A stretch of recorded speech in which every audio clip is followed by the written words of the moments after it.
हमारे YouTube channel में आपका स्वागत है। हमारी मेवाड़ की कहानी चल रही है। उस कहानी में हमने पिछले भाग के अंदर मेवाड़ के महाराणा लाखा की जीवन से जुड़ी दो प्रमुख घटनाओं के बारे में जानकारी प्राप्त की, जिसमें नकली बूंदीगढ़ को जीतना और साथ ही साथ वृद्धावस्था में विवाह करना। वो विवाह इस शर्त पे हुआ था कि महाराणा लाखा के पुत्र जो कि राव चूड़ा है, वो आजीवन अपने सिंहासन का त्याग करेंगे या कहें कि राज्य के अधिकार का त्याग करेंगे। ना तो वो स्वयं राज्य प्राप्त करने के लिए कभी मांग करेंगे और ना ही उनके वंशज सिंहासन की मांग करेंगे। इस आधार पर राव चूड़ा को भीष्म पिता भी कहा गया है।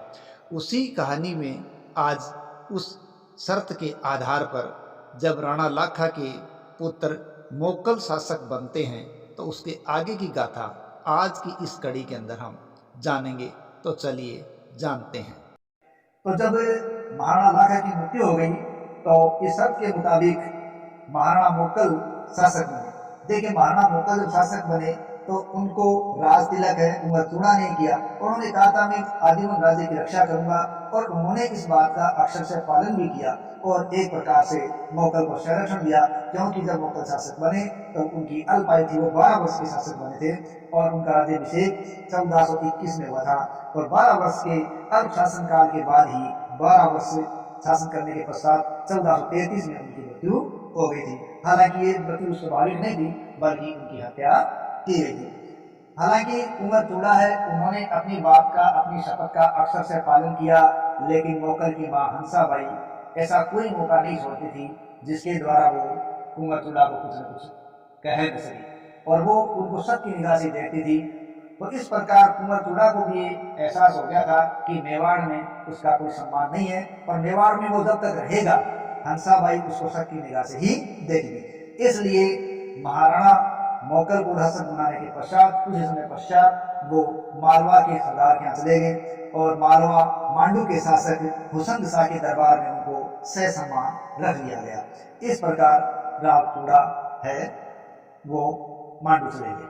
अब देखिए, जब मोकल है उसने सत्ता प्राप्त की तो उसने चित्तौड़ में या मेवाड़ में क्या कार्य करवाए। देखिए, मेवाड़ के अंदर उन्होंने तुलादान पद्धति लागू की, जो धार्मिक प्रवृत्ति का प्रतीक था। तुलादान पद्धति के अंतर्गत मंदिरों के लिए वो सोना चांदी दान करने के लिए ये प्रयास किया था, अपने भार के बराबर सोना चांदी तोड़कर दान किया था। इसके अलावा चित्तौड़ में एक त्रिभुवन नारायण का मंदिर था। देखिए, कालांतर में कभी परमार राजाओं का कब्जा चित्तौड़ पर हो गया था, और उन्हीं परमार राजाओं में एक राजा थे भोज परमार। इन्होंने चित्तौड़ में त्रिभुवन नारायण का मंदिर बनवाया था, लेकिन मोकल ने क्या किया, इस मंदिर का पुनर्निर्माण जीर्णोद्धार करवाया और उसका नाम बाद में समिद्धेश्वर मंदिर पड़ा। इस समिद्धेश्वर मंदिर का पुराना नाम क्या था, त्रिभुवन मंदिर, और समिद्धेश्वर मंदिर से पहले इसको समाधिश्वर मंदिर कहा गया, लेकिन बाद में वो नाम बदलता बदलता समिद्धेश्वर हो गया, और कहीं कहीं इसे मोकल का मंदिर भी कहा गया है। अगर हम मोकल के दरबार की बात करें तो योगेश्वर भट्ट, विष्णु भट्ट इनके प्रमुख दरबारी थे, जबकि मना, फना और पना, जबकि कहीं कहीं आता है मना, फना और विषम, ये इसके प्रमुख शिल्पी थे। ठीक है, इसके अलावा एकलिंग जी के मंदिर का परकोटा भी मोकल के काल में बना था। देखिए, एकलिंग जी मारवाड़ के प्रमुख लोक देवता थे, तो उनका परकोटा है इन्हीं के द्वारा बनाया गया था। जब मोकल ने गुजरात की तरफ प्रस्थान किया कि मोकल को पता चला कि गुजरात के शासक अहमद शाह है, वो मेवाड़ के खिलाफ अभियान कर रहे हैं, इसलिए मोकल है वो उनकी तरफ ही रवाना हुआ, और मोकल ने जिरवाड़ा नामक स्थान पर पड़ाव डाल दिया।